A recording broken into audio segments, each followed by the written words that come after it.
دنیا کے ابتدائی دور میں انسانوں کی تعداد بہت کم تھی۔ ابتدا میں لوگ فطرت کے قریب تھے، سیدھی سادہ زندگی گزارا کرتے تھے، زمین پر محنت کرتے، جانور پالتے اور اپنے روزمرہ امور میں مصروف رہتے۔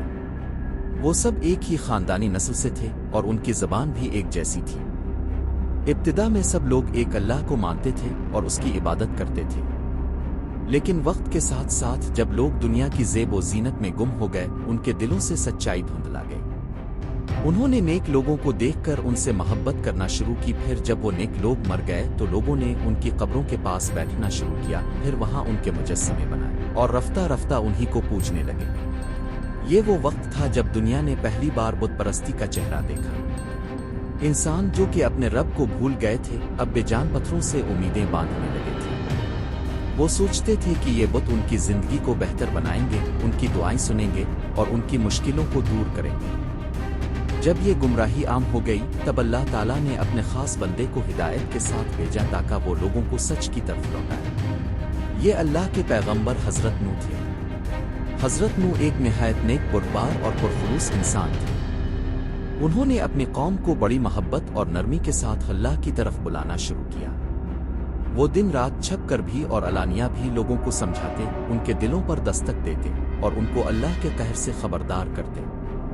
وہ فرماتے کہ اللہ ایک ہے، وہی تمہارا خالق رازق اور مالک ہے، تم جس کو پکارتے ہو وہ کچھ نہیں کر سکتے، یہ صرف پتھر ہے۔ لیکن قوم نے ان کی ایک نہ سنی۔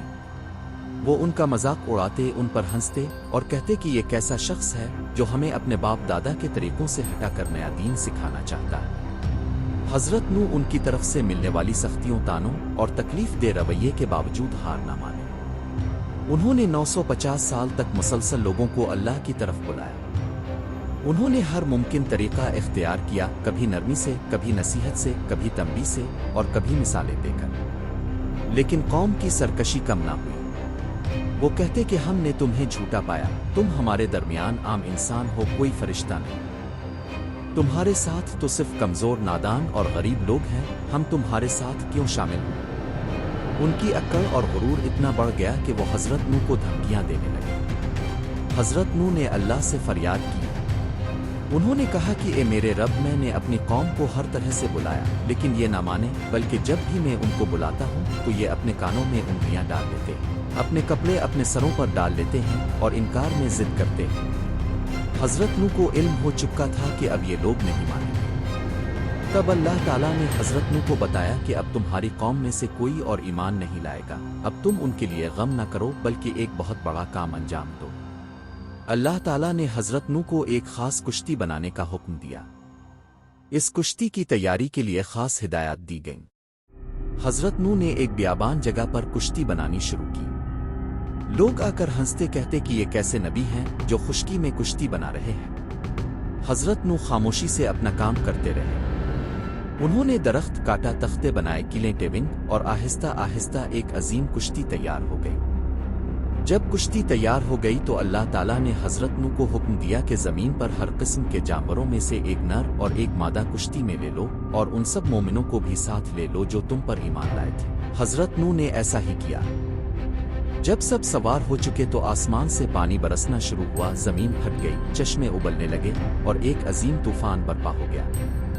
یہ کوئی معمولی بارش نہ تھی، یہ اللہ کا قہر تھا ان لوگوں پر جو سرکشی اور نافرمانی میں حد سے بڑھ گئے تھے۔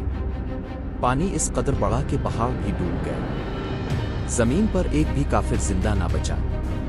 حضرت نوح کی آنکھوں کے سامنے ان کی قوم کا وہ انجام ہوا جس کے لیے انہوں نے زندگی بھر سمجھایا تھا۔ اس کشتی میں حضرت نوح کا ایک بیٹا بھی شامل نہ تھا۔ وہ پہاڑ کی طرف دوڑ پڑا اور کہا کہ وہ وہاں بچ جائے گا۔ حضرت نوح نے آواز دی کہ آج کوئی نہیں بچے گا سوائے ان کے جن پر اللہ کی رحمت، لیکن وہ بیٹا ڈوب گیا۔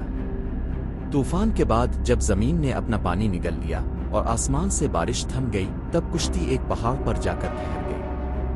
حضرت نوح اور ان کے ساتھی کشتی سے باہر نکلے اور ایک نئی زندگی کا آغاز ہوا۔ وہی مومن اب دنیا میں بسائے گئے اور انسانیت کو پھر سے ایک نیا موقع ملا۔ حضرت نوح نے اپنی زندگی کا باقی حصہ اللہ کی عبادت اور اپنے ماننے والوں کی رہنمائی میں گزارا۔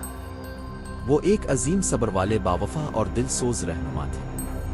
ان کا پیغام یہ تھا کہ انسان کبھی بھی اپنے رب کو نہ بھولے اور شرک، غرور اور سرکشی کا انجام ہمیشہ تباہی ہوتا ہے۔ حضرت نوح کی یہ کہانی محض ایک واقعہ نہیں بلکہ ایک سبق ہے، ایک تنبیہ ہے اور ایک عظیم مثال ہے اس بات کی کہ سچائی کے راستے پر چلنے والوں کو کتنی آزمائشوں سے گزرنا پڑتا ہے اور کیسے صبر، استقامت اور ایمان آخر کار کامیابی کی ضمانت بن جاتے ہیں۔